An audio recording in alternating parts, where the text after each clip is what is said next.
Oh,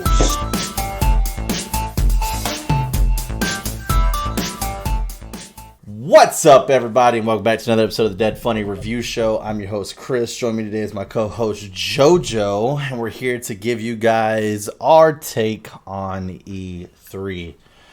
So the lineups were pretty solid, in my opinion. I expected a lot more news from a lot of different people, mainly Square Enix being one of them. I'm not really happy that we spent half the presentation time talking about Guardians of the Galaxy, which I will say looks way better than the Avengers game. 1,000 times better than the Avenger game. The characters look great. So I'm actually excited for it, but we did not need a 20-minute presentation on Guardians of the Galaxy alone. So no, but I think it's the thing they had. Yeah. That's the thing they want to sell you because nothing out. Yeah. Well, I think one of the biggest issues is that because Sony had nothing to do with E3 this year, and Sony has specific rights to Final Fantasy, like it's probably more realistically we'll see more Final Fantasy news at State of Play than we will at E3. I mean, that could happen. Depends. Because I know we have... Well, I know we have State of Play coming up. I know we have another Square Enix event coming up, and we also still have TGS as well. So, yeah, there are other times they can talk about that stuff for sure. Yeah, I think like 7 Remake originally got revealed at E3, but who knows? They can do whatever they want wherever at some point.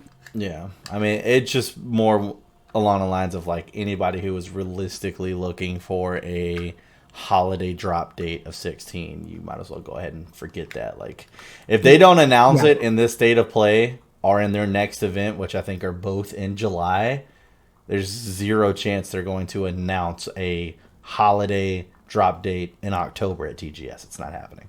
It's just physically not happening. There's not enough time for pre-sales and stuff like that. They're not going to do that. So we'll see. I don't know. It's one of those things where it was like, I guess the reason why I'm personally upset about there not being any 16 news is because specifically Yoshi P was like, 2021 is going to be the year to hear about Final Fantasy 16, and we're already halfway through the year, and there's not even been a beep. So it's kind of like, what the fuck, man? So we'll see.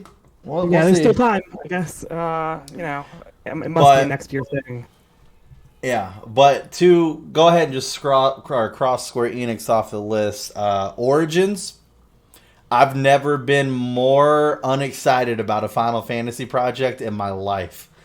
I literally do not care for their take on Final Fantasy 1, like at all. You don't want to kill Chaos? That was probably the best thing. Was I saw there's this chick that lives in Japan.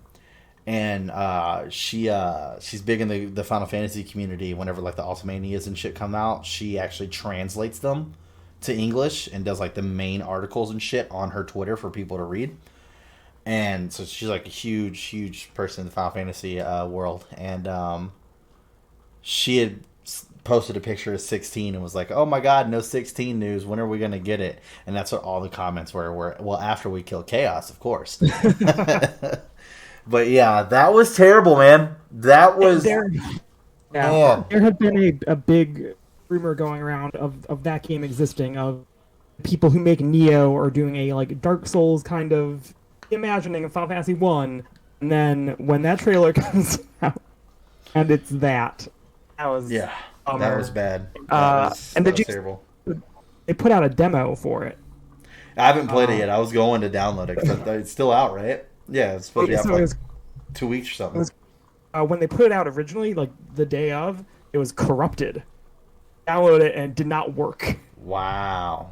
Yeah, so they fixed it, I think, today, and people have played it and said it plays better than it seemed like it did. It's maybe not actually terrible. We'll see. Hey, we'll see. It has a job system. Does it have it? It does? Okay. I mean, I don't know, man. It's like... to see Final Fantasy VII go from what it was to what it is now, as far as the remake goes, I would much rather see something like that for Final Fantasy games going forward versus whatever the fuck this Devil May Cry Final Fantasy knockoff is that we've got coming out from Team Ninja. So this is very deliberately not Final Fantasy. It's a spin-off. It's a weird thing they're doing, right? Like that's. I mean, it is, but I mean, the entire story is pretty. It's supposed to be like pretty spot on to what the original game story was. I mean, we've got Garland, Chaos, It seems like it's one of those things like where a normal guy goes into a different universe. Because that main character is just wearing a T-shirt. Like that guy does not live in Final Fantasy 1 world. None of them do. Yeah, so like there's some alternate thing, and who knows, maybe that ties into actual Warriors of Light showing up at some point or something. But I don't know. I guess we'll have to wait and see because this is, like I said, was not impressed. I mean, the fact that they're going to digitally repixelize 1 through 6, I mean, that's great for people who like the pixelized versions. That's awesome.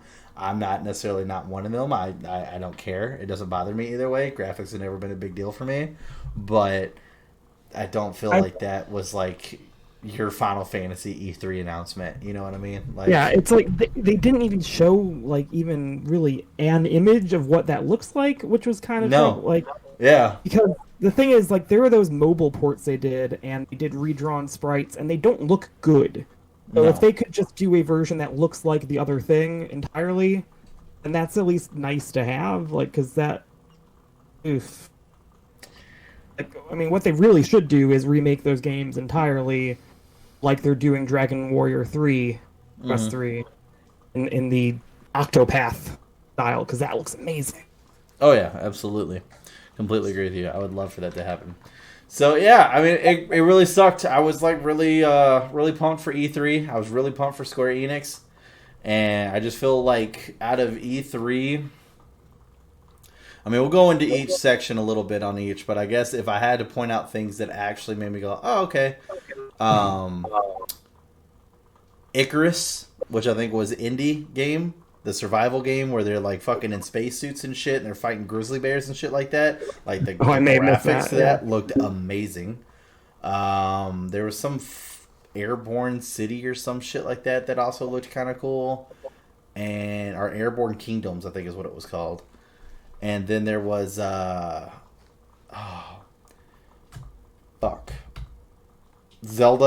We got Legend of Zelda. Obviously hype for that, which it looked like there was something fucked up with Link's arm. Yeah, it looks like he's got like some kind of robot arm maybe, or magic arm. Yeah.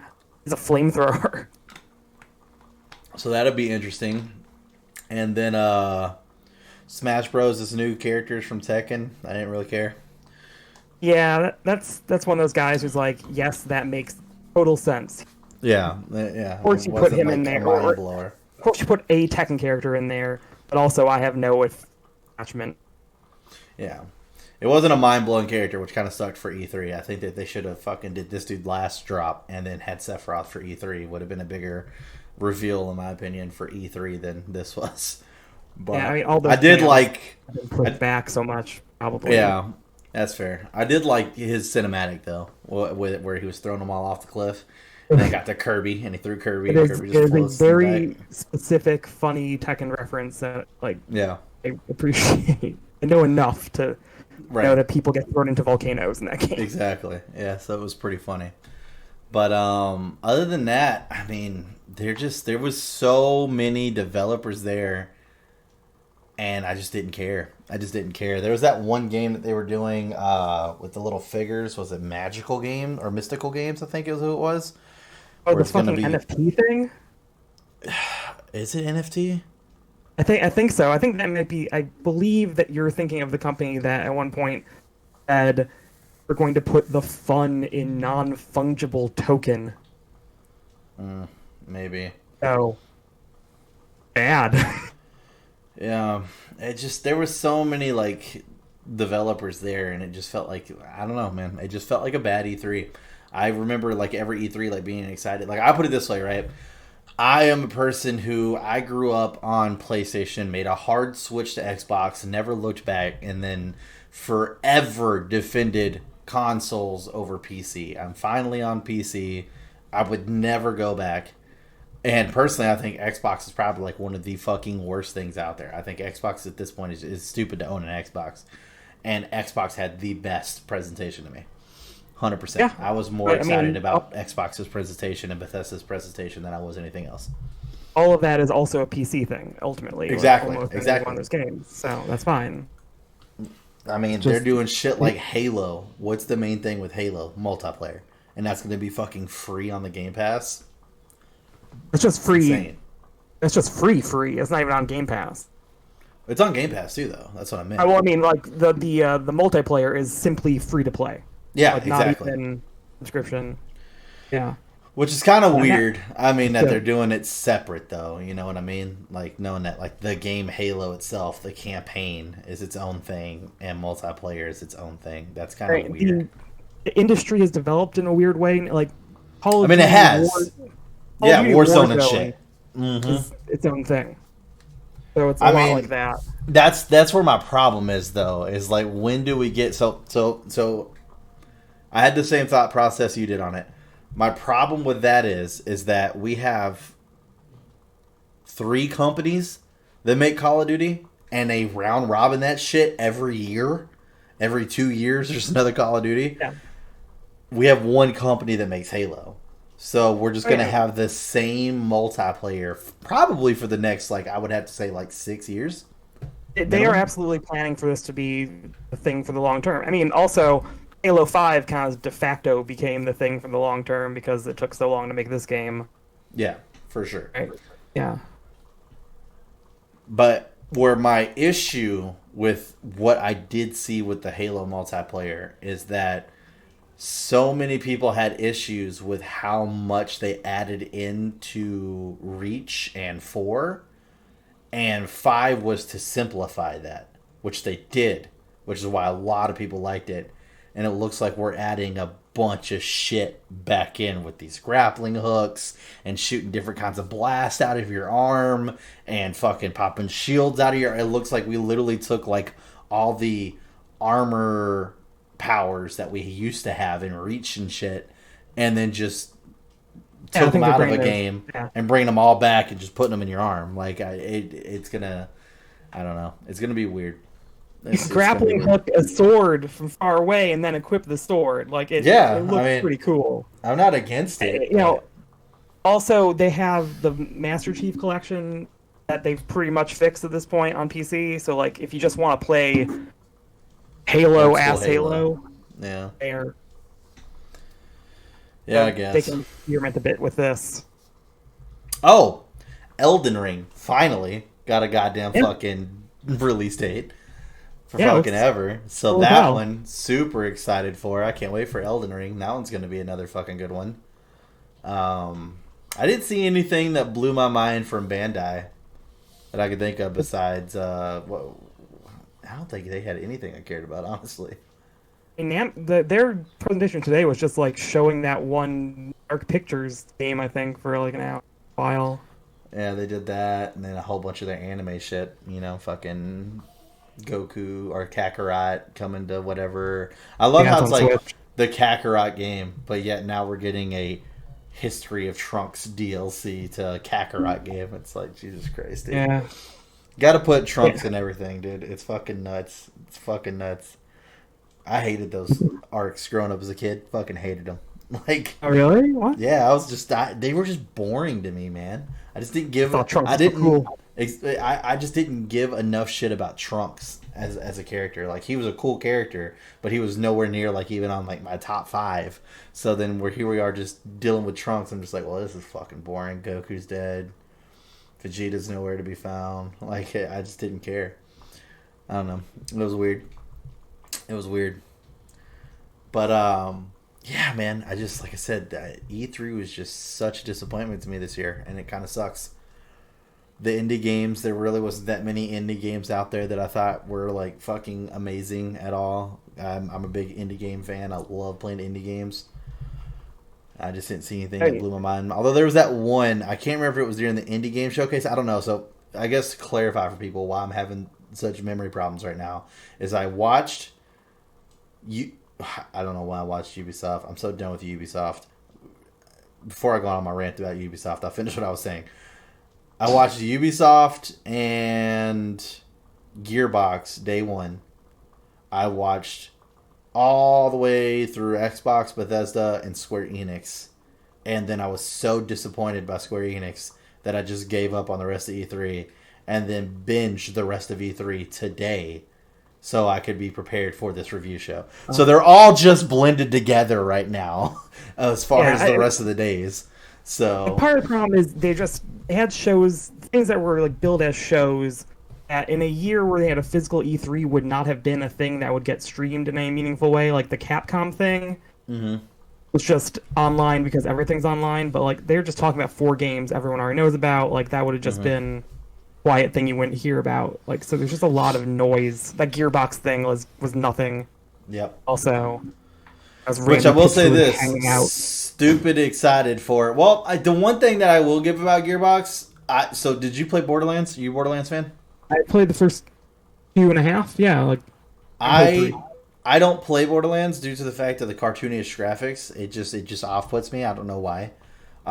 So I don't play it. But them having as many heavy hitters as they're having in their fucking movie is kind of amazing. Honestly, that's very fucking impressive. But also kind of a mess because the character Kevin Hart is playing is a serious military man who's beefy, like muscular. And they got Kevin Hart, so I don't know what angle they're taking. He's the one character in those games that like is not intentionally funny. I guess we'll see. So for them to, yeah, and then what's her name? The villain in Thor 3, Kate Blanchett, is like way older than the character should be. It's odd. I mean, video game movies tend to be bad, so we'll see how it goes. But they did get serious actors, and they got good people for that Tiny Tina Wonderland game too. Yeah, that's true. They had some people in there too. So that'll be interesting. But yeah, so that's kind of how I did E3. So now back to my Ubisoft rant. I'm done with Ubisoft at this point. I just don't care. I literally don't care. Like the fact they're still a company blows my mind. I don't care. It took everything I had not to fucking tweet out mocking the fuck out of the people who made Mario and Rabbids. Because for you to sit there and go, it's such a huge achievement for all of you to buy the game and support us. It's like, bro, you did nothing. You literally did nothing. Mario's in the title, it's going to sell. Mario sells hand over fist every fucking game that comes out. It's not an achievement to sell a lot of Mario games. Sales, though. Mario games can sell less or more. Also, the not game Mario really games. Not Mario games. Also, the game is really fucking good. I disagree with you. But not Mario games. Awesome. It's like, oh my god, dude. Genuinely the most exciting thing of the whole show. No. Because that was unexpected, and I love it. But it's just like I said, whenever I worked in retail, fucking day in, day out. Mario came out, every fucking pre-order was bought out every year, regardless of what it was. Tennis, kart, chess, Mario goes to the bathroom, Mario gets cuckolded by Peach, didn't matter. It's bought out. It's 100% pre-orders out the door, doesn't matter. So, like I said, I was like, oh, thank you so much. And it's like, bro, you put Mario in the title, it's fucking gonna sell. Like, fucking, that's just it. That being said, I would have enjoyed the PC gamer stuff so much more if we didn't have this terrible skit that went on for a goddamn hour with them being in the spaceship, then them being on Earth, and then the whole robot sidekick shit. It was fucking terrible. It's like the main guy that comes out and does the PC gaming, and then the chick that normally goes out there with him, and then they had a special guest who just joined their team, who I know because she started at, well, I say Rooster Teeth, but Achievement Hunter, Mika Burton. I don't know if you know who that is or not. You watch Star Trek at all?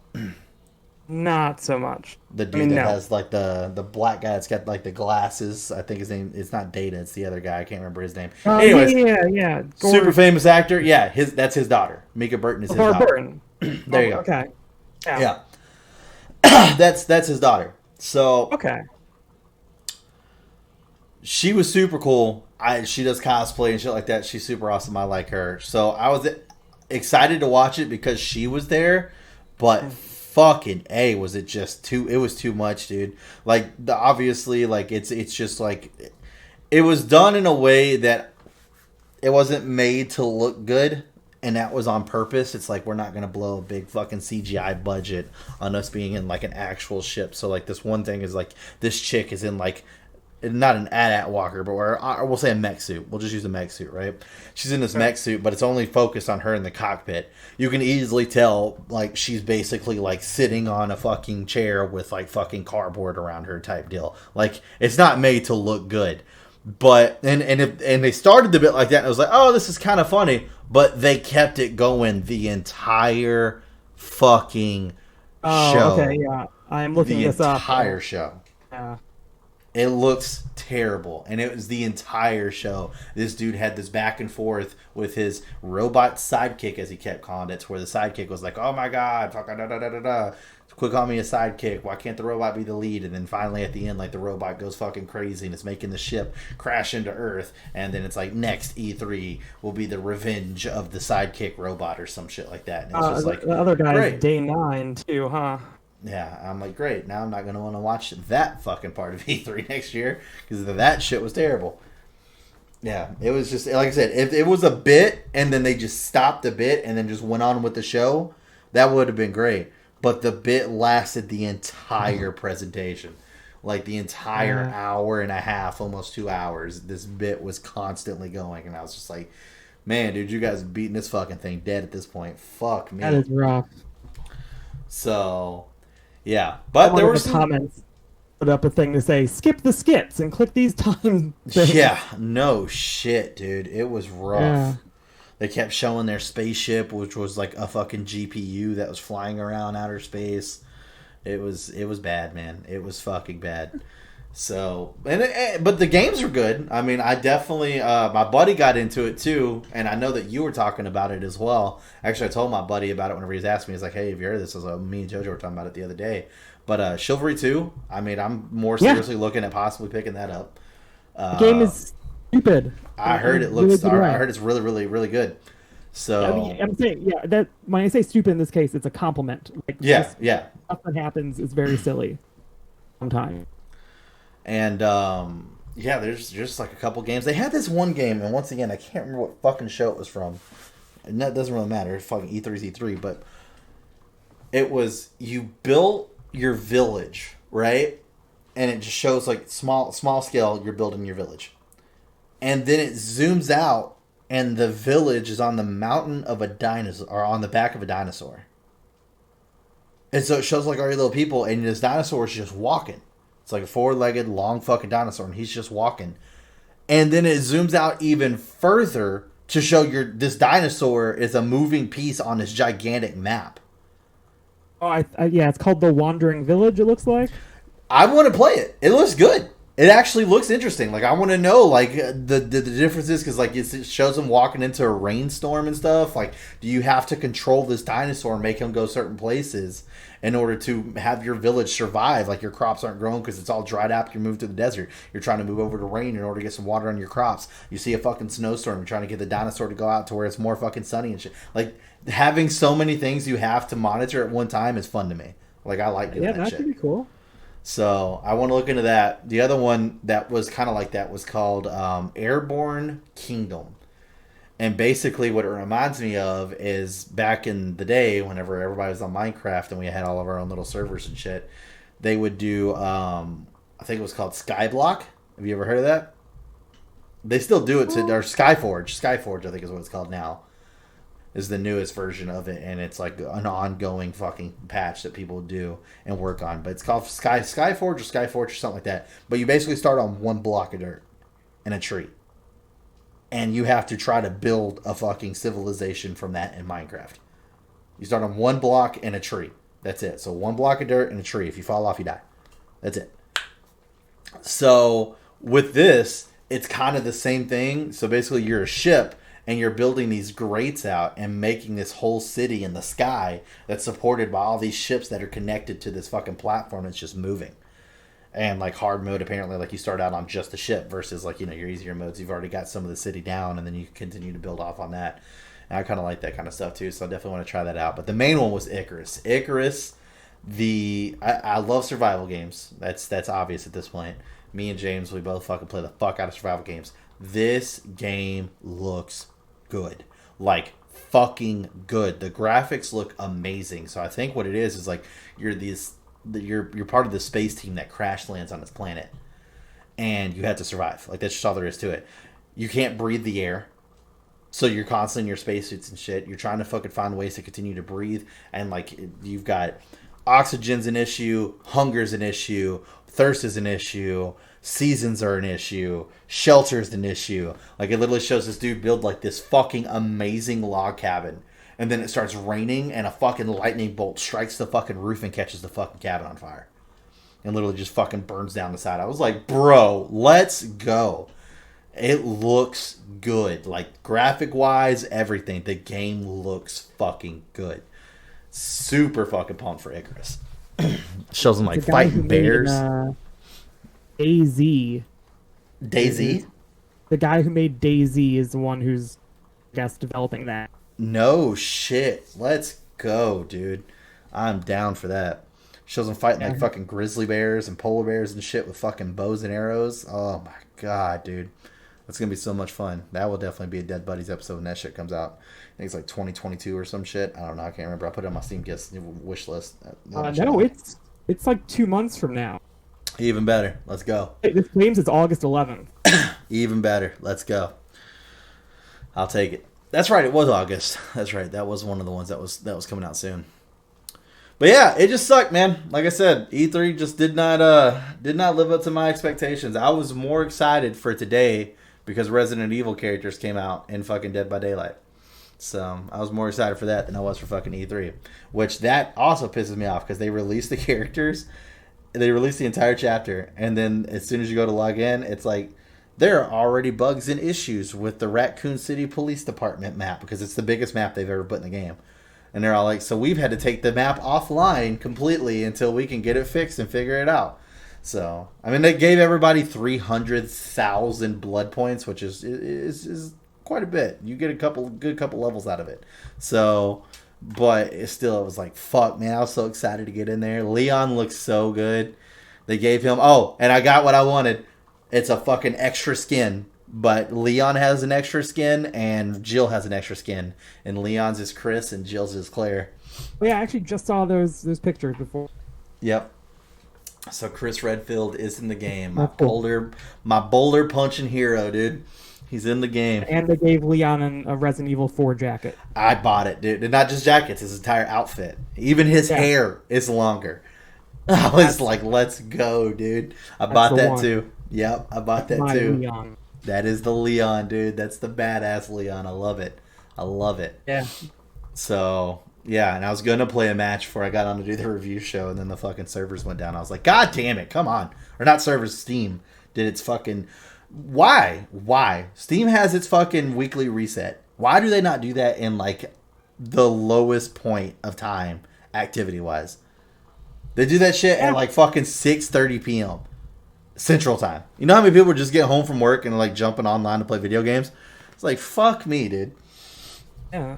It's so weird. I don't know why, and I forget about it every time. But Tuesday is always fucking Steam reset day. I forget about it because I'm normally doing the DFU at this time. So then it's like, I don't know they worried about it. Even know what happened. Yeah, it happens every fucking Tuesday. So that's why I didn't know this, but that is why a lot of PC games schedule their weekly maintenance and shit like that also on Tuesday, because like Steam's already going to be down, so fucking just do it all on Tuesday, get it over with, and everybody else gets uninterrupted gaming throughout the week. So it's a lot of resets. Even Dead by Daylight, they reset their ranks and shit like that. Everything else, all that shit happens on Tuesday. So yep, it's weird, man. It's weird. So, but fuck it, is what it is. But yeah, Leon looked good. Chris looked good. Jill looked good. Leon has some fucking awesome fucking skills. The one that I'm most excited for is if you don't have an item in your hand and you jump into a locker, you can craft a flashbang grenade. And you can use that to either catch somebody's attention or use it to blind the killer if he's like right on you or some shit like that. Yeah, which works for me because I wanted to turn him I wanted to turn him into a bully character. But this is where shit is crazy. And we'll go back to E3. But this is where shit is crazy. So they released Nemesis, which we all knew was coming. He is so broken out of the gate, it's fucking insane. I know some of this might not make sense to you, but definitely will with the viewers who do play this. But so the game, in a basic whole short version, you're caught by a killer. You got to fix 5 generators to open up doors to get the fuck out. Game in a whole. He has a move called Eruption. After kicking a generator, its aura is highlighted in yellow. When a killer kicks a generator, it puts it into regression. You start losing all the progress you had on it until you get back on, stop it, and then start fixing it again. After kicking a generator, the aura is highlighted in yellow. Whenever a survivor enters a dying state, every affected generator, so when the killers are in the game, they see where all the generators are at. It's highlighted in red all the way around. You don't, as a survivor. You have to try to find them.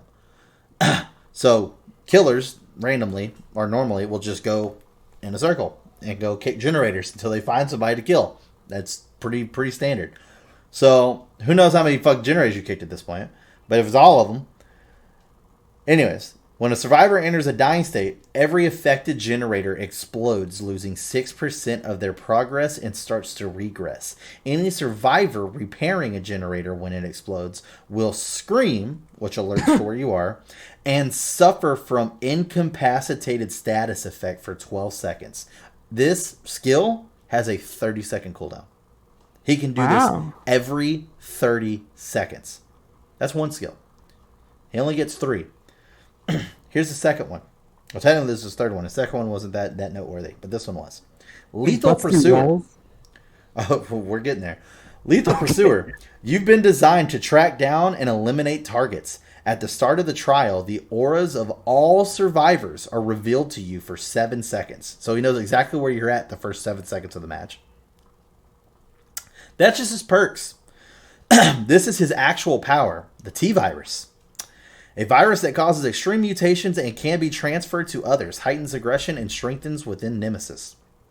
Special attack, Tentacle Strike.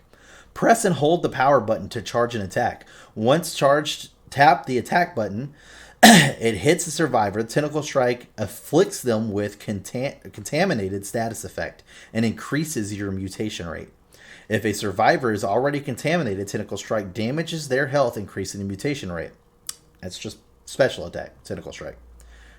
Continuing on with T-Virus here, because it continues. Vaccine. Vaccine is found in a supply case and cures contamination. The availability is limited, which means that there's only like 5 on the map, and then after you use them, it will reset, but they'll reset in different places. After using a vaccine, the survivor's location is revealed to the killer. So he contaminates you, you get healed, and while you're getting healed, he can see where you're at getting healed. Mutation rate. Your power expands as your mutation rate grows. At mutation rate 2, Tentacle Strike can now destroy pallets and breakable walls. At mutation rate 3, Tentacle Strike's range is increased. The T-Virus icon displays the current mutation rate. So that's his powers, but they added a little bit more right at the end for you. Special enemy. Zombies. When you spawn in the map and the killer is Nemesis, there are also zombies running around the map. Oh. If a zombie hits a survivor, they inflict them with contaminated effect. If already contaminated, then their health gets damaged. Zombies can be destroyed by Tentacle Strike to increase your mutation rate, which makes sense. I get that. And survivors can destroy them with pallets. This is where it's broken. Destroyed zombies respawn. What's to stop Nemesis just from taking the first minute of the game to run around and kill every fucking zombie and get his mutation rate all the way up and then just dick on everybody? everybody.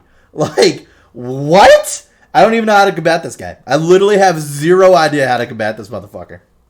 No idea. It's going to be crazy. It's going to be crazy. I'm excited, but I have no idea how to combat this guy. That is sort of fascinating, just how they adapt a totally different kind of guy into this thing. Right? It is cool. Like a Smash Brothers character, kind of. It's just like, how do we make Resident Evil guy work in our rules? Mm-hmm. That's interesting, yeah. It is very interesting, and what's crazy about it, and I actually like that kind of stuff. I know I was talking to Kelsey about this one day where my buddy shared this game with me, this game creator with me, where you can create your own card game. And you can use it based off of how other card games work. So, like, for instance, I chose Yu-Gi-Oh! Because I know how Yu-Gi-Oh! Fucking works. And I was building, we talked about this on the Loki DFU. I was building a game based off of Marvel. So it caused me to do a deeper dive into each one of the characters I wanted to do. So I had the base game, which was like the Avengers and the X-Men, and then their main enemies. But then I was doing like expansion packs where I had like the Norse mythology expansion pack where I had, Odin and all of them and so on and so forth. And I kept digging in deeper to each one of these characters. So somebody like Heimdall, it was like, all right, cool. What can Heimdall actually do in the comics? What can I translate onto a card that makes sense for the game that I'm building?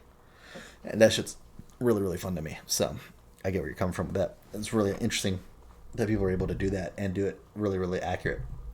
But just from looking at Leon's skills and looking at Jill's skills, like Jill is the only person that has any kind of skill that could possibly combat him. And by possibly, I mean it's not like amazing by any stretch of the means. But if she works on a generator, she can get one generator, I think it was to 66%. Jill then can go around and work on every other generator for a minimum of 3 seconds and apply a trap to the generator. And if the killer kicks the trap, it then blinds the killer. But they still get the kick off. It just blinds them. So it's like, he can still kick it and still activate his fucking move. But I mean, I guess if you're like right... But that's the problem. Because then it's like, okay, well maybe it's so that way somebody get away, right? It blinds everybody in the vicinity of the trap. So here I am, Survivor, working on the generator. I see Nemesis coming up. I don't know Jill's put a fucking trap on his generator yet. And I fucking just duck down behind the generator, hoping that he won't see me. And then all of a sudden, he fucking kicks it, sparks the fucking trap. He's blind. I'm blind. My luck, my blind ass is just running into him. So then the white goes off the screen and he looks down and he's just got this fucking Fing Mei that's just running into his fucking leg like this. And then he just beats the shit out of me. Like... I was like, this makes no sense. This makes zero sense. I don't know, man. And everybody's going to be Nemesis, dude. He just came out. Every fucking game is going to be Nemesis. Unless you're playing against somebody who doesn't have the money to buy the fucking chapter. Everybody's going to be fucking Nemesis. There's going to be like fucking 3 Leons a game. Like, yeah, we got it. Oh my gosh. It's going to be so everyone annoying. Playing Smash Brothers Online is Cloud. Or, whenever. Or Sephiroth. Yeah, that's true. Sephiroth and all that whenever they come out. That's fair. But yeah. Anyway, so hard transition back to E3. Yeah, did you see that one trailer where Weezer wasn't in it for some reason? Yeah, that was weird. It was just happened. I was like, but okay. Then I found out later that game is actually really good, really cool. Is it? Okay. It's like Tony Hawk, but you're a weird animal in a speedboat. That you're It's still. It sounds weird. It is weird, but it's basically a Tony Hawk game, and those are good. So it's pretty good. Yeah, I don't know, man. Like I said, it's a strange thing. Or for such a weird year too. I mean, obviously we had COVID, which did what it did to the economy, did what it did to the video game industry. We also have the scalping shit going on, where like most people can't even enjoy fucking E3 because it's like, I don't have a PS5. I don't have a PS5. I don't have a PS5. I don't have an Xbox X. That one Gearbox is a really weird thing where they announced a PS4 version of an already released PS5 game, which is like not something that you do. But nobody can get their hands on PS5s. Yeah. Even the guy that owns has Sony. Their hands on a PS5 wanted Godfall anyway, but yeah, like it's true. Problem. That sucks, man. I was so excited for Godfall. I was so excited. I'm glad I didn't buy it. I still might get it like when it drops down to like $20. Because I mean, even the trailers they showed today look so good. Where he's sitting there talking to his brother and he's all like, "This has been enough of this. I'm here to stop you." And he's like, "I'm no longer your brother. I am your God. Kneel before me." And I was like, "Bro, this shit looks hype." But I never trusted it. I never had faith in it. Fucking man. Aside from Borderlands, I don't trust Randy Pitchford. Yeah. Stuff. That's fair. But what was I? Oh yeah, just COVID apparently hit Japanese studios harder. Well, for sure. They had a much harder time adapting to work from home stuff. Just didn't have the infrastructure or something. Well, I mean, you gotta look at it too, you know. I mean, I'm not trying to fucking make any kind of stance point or fucking political thing here, but I mean, their work routine, I'm sorry, let me rephrase that. Their work life routine is fucking nuts over there. Like, those motherfuckers work like 18 hours a day out of a 24-hour day. Like, I mean, that's pretty much like, that's why they're so big on like mobile games and shit like that to go, because they're always fucking gone. They're always working and then going from work to home, then home to work, So yeah, it doesn't fucking surprise me that, you know, their fucking work ethic is a whole nother goddamn. There's so many people I know that if they were to fuck go, they wouldn't last. Wouldn't last. We are so used to like something as cushy as a fucking 40-hour work week. Fucking no, it wouldn't last. Would not fucking last. It's crazy, dude. But yeah, no. So I could definitely see how they would have issues, you know, trying to set everything up to be remote and work from home now, like for sure. Yeah. So they even, I guess, still like haven't begun to solve the pandemic in the way that you're mostly getting over it. Like, so stuff like, you know, when they said Zelda aiming for 2022, that realistically means that there's a good chance that it's like fucking, it might be a 2023 early 2023. Right, which is kind of crazy because it's been a while, but you know, stuff really fucked them up. Yeah, absolutely. I mean, we did have some shit go down, which is why I tried not to be too harsh on E3, but it's just like, man, fuck, dude. Like, I would much rather them just be like, you know what, hey, we're just going to cancel E3 again this year. Sorry. So, there are deeper issues there where E3 was already kind of in danger before, like, stuff was not going great for them, so, like, they needed to take any chance to exist, I think. That's crazy to me. Have any chance to survive. Because, like, Sony pulling out, especially, was... Yeah, happened before the pandemic. Like that. Yeah, that was a big one. So, but I don't blame them. I mean, if you can go do your own fucking thing, it's like, yeah, why share the stage with everybody else? It's just like convenient. Go do your own fucking thing. Now, the phrase E3 still means something to someone, where it's like, oh, this is the E3 show. Yeah. Maybe I should look at this more than, oh, here's this random state of play. Mm-hmm. Like maybe, but still, a ton of people watch the state of plays. So, yeah. Yeah. I feel right now like if Nintendo and Xbox pulled out, that would be the end of E3. E3 would be done. Oh, absolutely.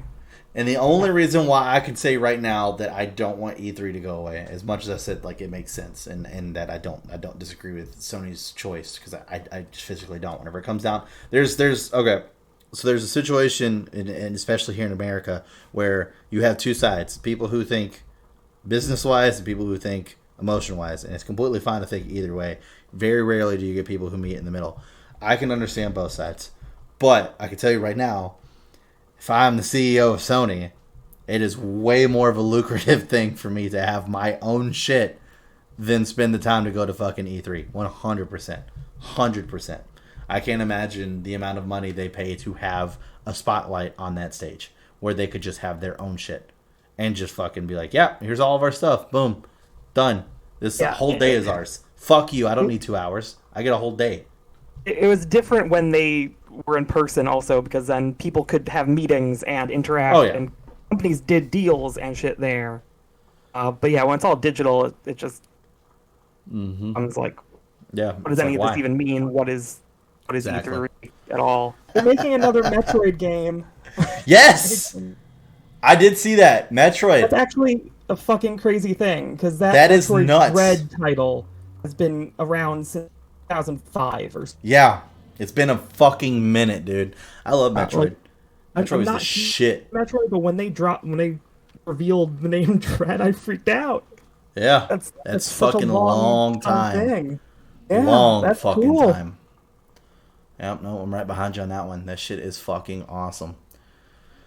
Yeah, but like I said, I mean, overall, E3 was kind of a fucking dud, man. Like, I was not too impressed. I mean, it is what it is. There were certain things, but I just feel like they've been doing it big. And to know that they're in that situation of hurting, it just sucks to see that be, what we got. I mean, obviously, we're doing what we can. I'm not going to hold it too much against E3. I mean, like I said, the main thing I'm upset with is Square Enix, obviously, and that's more Square Enix because that's what they chose to Yeah. have at fucking E3. It's not necessarily E3's fault. There But, were a there's a lot of stuff like that where they acknowledge, okay, here's a bunch of games we didn't show you. We know you know these exist. Here's a little screen at the end where it's like, here's a little bit of Final Fantasy 16 and a little bit of this other thing. It's like here they would love to have updated us on those things, right? right. Microsoft would have loved to have told us about Fable. And they would have Oh loved to my have told us god, about dude! When they Metroid even just said the Prime. word Fable, dude, I was like, oh Yeah. god, I It's want like, another Fable so bad. Fable's so good. yeah, there's Fuck. just all these things that are just hanging out there, like in the wind, that yeah, like Obsidian has like two other RPGs. There's like so much that just Yeah. Did next year you? will be crazy then, right? Everything cool got delayed into next year, and so next year it'll be nonstop. That'd be great. I'm okay with that. Did you see that Tetsuya Nomura is on that fucking Origins? Yes, did you see the quote from him where it's just like, I wanted to explore making a game about an angry man. Oh no, I didn't see his. It's just really weird. I Because and wonder then he if did he had it. to give up anything for that. Oh no, I just they call him up and he's like, and they're like, hey, draw a guy in like many belts. He does it. And That's fair. I love Tetsuya Nomura. I just don't want him influencing any more gigantic bosses in Final Fantasy VII Remake. he's one of those guys that is like, in the right amount is great, and then sometimes they let him go too far, and you get like one of the weird Kingdom Hearts games, like one of the weirder ones, even. And sometimes they rein him in, and you get one of the good Final Fantasies. Yeah, like So seven, it's the original. It was great. yeah, sure. So, oh man, did you play Intergrade? Not yet. No, Okay, I was out all weekend. that's right. You did say you were gonna be gone all weekend. It's not that long. I mean, obviously, it's just a chapter. So, Yeah. yeah, it was good. It was good. Okay, well then we're gonna go ahead and wrap it up here. That's kind of our thoughts on E3. Like I said, there wasn't really too much. I mean, did you have any other games that really kind of just fucking piqued your interest that we haven't Yeah, covered yet? there are a bunch of indie games that seem cool that I can't remember the names of now. Yeah. Like something called Replaced. I think it looked like this crazy like pixel art with really modern lighting technology, and it was like a platformer. I can't remember where Hmm. they even showed it. Like, so there's a lot of things. Did you see the Devolver show? No. Okay, that's this one where they do like a whole comedy bit also around it. But they are selling a game only physical. You cannot get it digitally at all. Like a sucker, I bought it. So there's that. It was like Hmm. 2D thing. But yeah, otherwise whatever. It was like not the best. Forza game looked good. How about that? Like a good I mean, Forza. Forza always was good, but I never play it, which is so Yeah. weird because like I grew up on like Need for Speed and shit like that. You think I would play Forza? I just don't. I don't know why. Every 3-4 years I get one of those and play it for a while. And Mm, it'll be on Game Pass, so like your entry true. barrier, right? Yeah. Oh, wait, okay, actual last things. Yeah. Go They ahead. did show and like make a date for Starfield, which That's is true. They did do that. kind of a huge deal. They didn't show a whole lot of it, but like Yeah. it's coming out. Oh, Resident Evil 8 DLC in the works. Yes, they did say that. Yeah, In that the was a works, good announcement. baby. It's like, That hey, we're was a gonna good make announcement. that. Yeah, I mean, Nothing we else all knew it beyond was going to that. happen, but it's good to know that they're actually starting production, and I can't wait to see what they come up with. Yeah, I wish there was any hint at what it was. I'm really Yeah. curious if it's like the follow up to the end of the game where Chris goes and messes with the BSAA or whatever. Well, you heard what I said that I would like to see, right? With the fish guy. Maybe, probably. I don't So, remember. what I would like to see for DLC, you know how like on 7 they did like a whole bunch of locked in rooms. Yeah, yeah. I would like to see a locked in room with the fish guy, but it'd be that entire town, and it's like when he's drowning the town, Okay. and you have to try to Yeah. fucking get your way out, and you have to go through all these houses to find these ways to get yourself out before you drown. That would be pretty fucking cool. Yeah, that might happen. I And mean, I trying to bet probably hide won't. from him the entire time too. Yeah, Obviously, yeah. it'll be Ethan, but you know, I bet he's. I bet that we never hear about that fish guy ever again. I bet they do probably. DLC about Lady Dimitrescu, and if they wanted to do another room thing, they would use the ghost lady, and that fish man will forever be underutilized. Which sucks. I would like to Yeah. see more on him, and I would love to see more on the dolls because I was super excited for the dolls. I could see them that's doing more with the doll lady. Stupid easy to get through, like stupid easy to get through. They So, did one of the DLCs for 7 was more with the brother, right? yeah, the Crazy? locked Another in shit. Yeah. room? Yeah, yeah. They could totally do that. Yeah, no, like I said, I'm always down for some locked in rooms. Hit me up, that shit's fun. So I'm more than happy with that. But I mean, obviously, you have your novelty aspect of like, okay, it's new, and then it's like, okay, every fucking DLC is gonna be a goddamn locked in room from here on out. Like, you know, be smart with it. Like, let's not overdo it a little I'm bit. sure it wouldn't be the But only thing they do, but like they could throw one more in. They haven't done it too much yet. But, no, like no, it's it's overplayed. still early on. I would just hate for it's like the running thing to be like, oh, it's gonna be a locked in room. They're doing DLC for fucking Resident Evil 9. It's all gonna be locked in rooms, you know, type deal. You know what I mean? Yeah. Yeah, like I said, there were a couple of cool announcements, but nothing that just was like fucking mind blowing to me. So it is what it is. But yeah, we're gonna go ahead and wrap it up here. If you guys enjoyed it, make sure you like and subscribe. Also turn on the notification that way you get notified next time we upload another video. Hit us in the comment section below. Let us know your thoughts and views on some of the stuff we talked about. Also, we have our Twitter and our Twitch links in the description below. Make sure you check those out as well. I streamed Integrate the entire way through when it first came out, and then also currently going on right now, which I would like to start, you know, seeing what we can do to incorporate some more Dead Funny into this. But we have a lot of drunk streams going on right now, and a lot of fun doing that.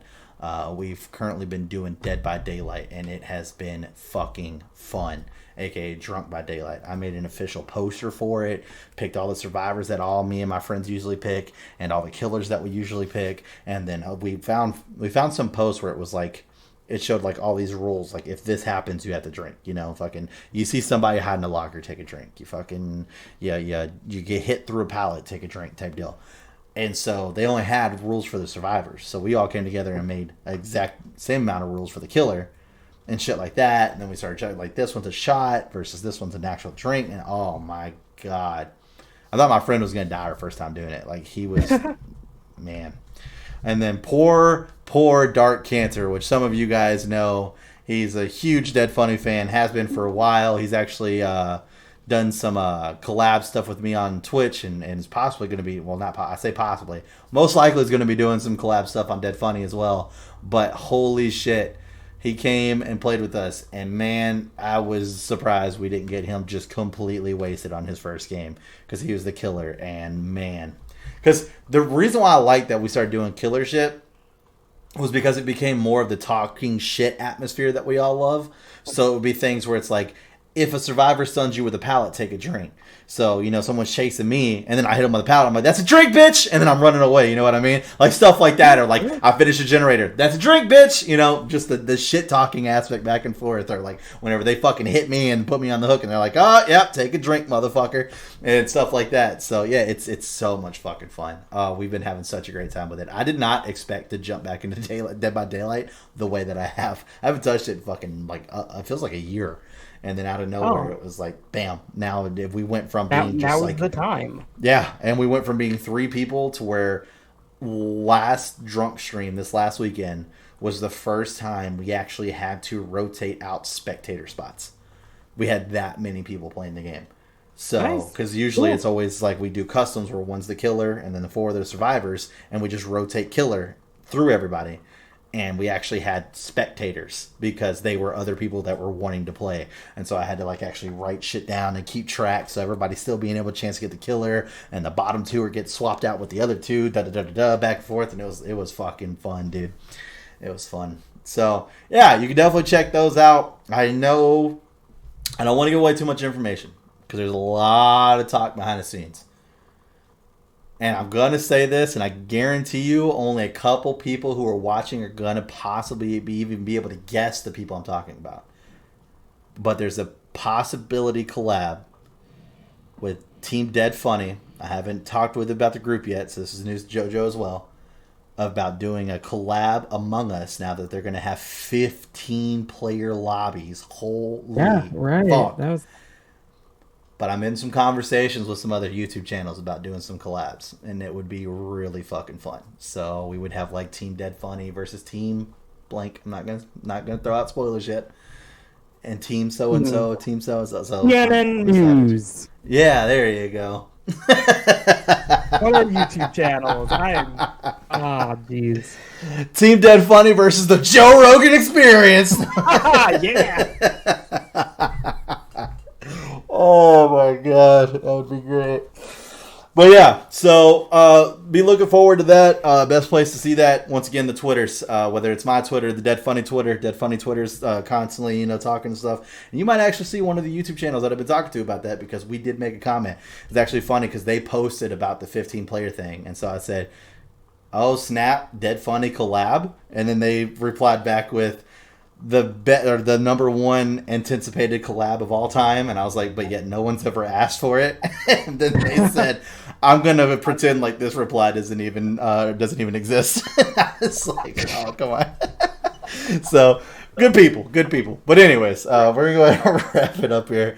If you guys, like I said, subscribe, that's the best way to support us, is also commenting down below. Comment. Can't say that enough. Also check out the merch store if you want to. But at the end of all this, hope you guys have a great week, and we'll see you next time.